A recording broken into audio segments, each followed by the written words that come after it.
Pernah nggak sih ngerasa kepala tuh penuh banget? Rasanya ada jutaan ide, rencana, atau malah kekhawatiran yang muter-muter terus sampai rasanya mau meledak.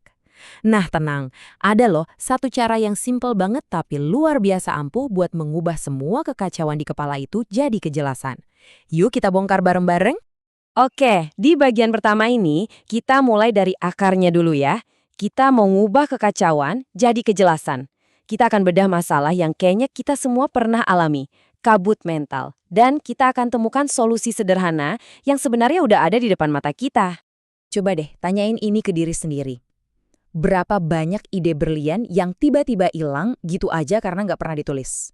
Atau berapa banyak solusi masalah yang rasanya udah di ujung lidah, tapi tahu-tahu lenyap ditelan sama pikiran-pikiran lain? Kalau kamu pernah ngerasain itu, kamu nggak sendirian kok. Ini masalah kita semua. Nah ini dia intinya. Waktu pikiran kita rasanya udah sumpek dan berantakan, kita tuh cenderung mikir makin keras kan? Padahal solusinya justru kebalikannya. Keluarin semuanya. Berpikir di atas kertas itu tindakan simpel buat mindahin semua obrolan di dalam kepala ke dunia luar. Mengubah yang tadinya abstrak jadi sesuatu yang kelihatan, yang nyata, dan yang bisa kita atur. Sekarang, sebelum kita bahas teknik-tekniknya yang keren, kita perlu banget bangun fondasinya dulu, yaitu pola pikir yang tepat.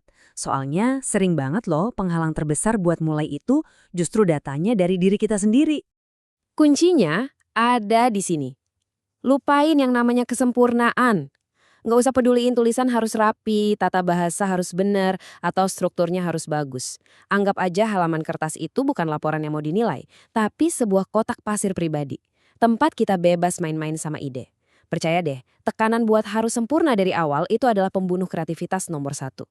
Coba kita lihat prinsip-prinsip ini. Pertama, mulailah nulis tanpa ngejudge setiap kata yang keluar. Kedua, biarin aja pikiranmu lompat-lompat, nggak usah urut.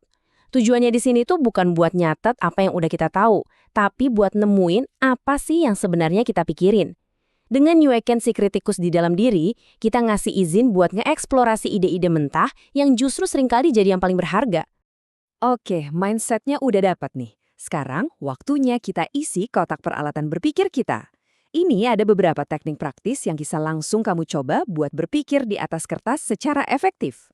Teknik pertama namanya free writing atau menulis bebas. Anggap aja ini kayak kita lagi buka keran pikiran dan ngebiarin semuanya ngalir gitu aja ke kertas. Coba deh pasang timer 10 menit dan tulis terus apapun yang muncul di kepala. Jangan berhenti, jangan ngedit. Tujuannya cuma satu, ngelewatin filter di otak kita dan mancing ide-ide mentah biar keluar ke permukaan. Selanjutnya kita punya mind mapping atau pemetaan pikiran. Nah kalau yang ini pendekatannya lebih visual. Kita mulai dengan satu ide utama di tengah halaman, terus dari situ kita tarik garis-garis, bikin cabang-cabang ke ide-ide lain yang nyambung. Ini cara yang ampuh banget buat lihat gambaran besarnya dan gimana semua potongan puzzle itu saling terhubung. Jadi, kapan kita pakai yang mana? Gampangnya gini, pakai free writing pas kamu lagi ngerasa buntu, pas kamu butuh nemuin ide-ide baru dari nol. Sebaliknya, pakai mind mapping pas kamu udah punya beberapa ide tapi masih berantakan, dan kamu perlu ngebangun struktur dan ngeliat koneksinya. Keduanya adalah alat yang beda untuk pekerjaan yang beda. Nih, ada satu tips cepet lagi yang ampuh banget, question storming. Jadi, daripada pusing nyari jawaban, coba deh luangkan 5 menit cuma buat nulis pertanyaan sebanyak-banyaknya. Misalnya, apa ya yang belum saya pahami soal ini? Atau gimana kalau pendekatannya dibalik? Atau asumsi terbesar saya di sini apa ya? Percaya deh, pertanyaan yang bagus itu seringkali jauh lebih berharga daripada jawaban yang instan. Tentu, tahu tekniknya itu penting. Tapi kunci yang sebenarnya adalah ngejadiin ini semua kebiasaan. Di bagian ini, kita bakal lihat gimana caranya biar kegiatan ini jadi bagian dari rutinitas harian kita. Nah, ini mungkin tips paling praktis yang bakal kamu dapat hari ini. Namanya aturan 1 menit. Simple banget tapi bener-bener bisa ngubah cara kamu kerja dan ngambil keputusan. Gini cara kerjanya.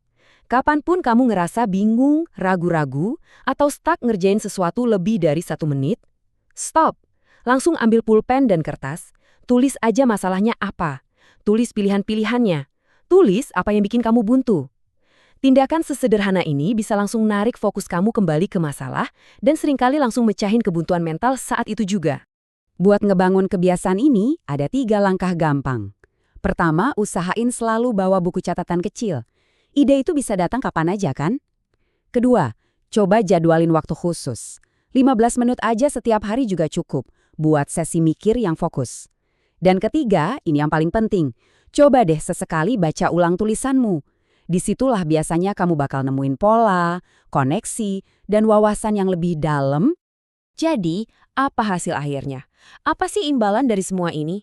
Nah, di bagian terakhir ini, kita akan bahas gimana kebiasaan ini bisa jadi sesuatu yang transformatif, seolah-olah kita punya otak kedua kita sendiri.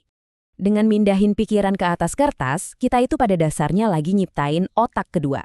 Ini secara ilmiah bisa mengurangi yang namanya beban kognitif. Gampangnya, energi mental yang kita pakai buat nginget-nginget semuanya. Hasilnya, pikiran kita jadi lebih enteng, lebih bebas buat mikir kreatif, buat mecahin masalah yang rumit, dan buat ngambil keputusan yang lebih jernih. Kamu nggak cuma dapat kejelasan, tapi juga sebuah arsip berharga dari perjalanan pikiranmu. Jadi, sebagai penutup, saya mau ninggalin kamu dengan satu pertanyaan. Bukan apakah kamu mau coba, tapi apa yang mau kamu coba selesaikan. Coba pikirin satu tantangan, satu ide, atau satu kebingungan yang lagi kamu hadapin sekarang. Ambil selembar kertas dan lihat apa yang terjadi. Jadi masalah pertama apa yang akan Anda selesaikan di atas kertas?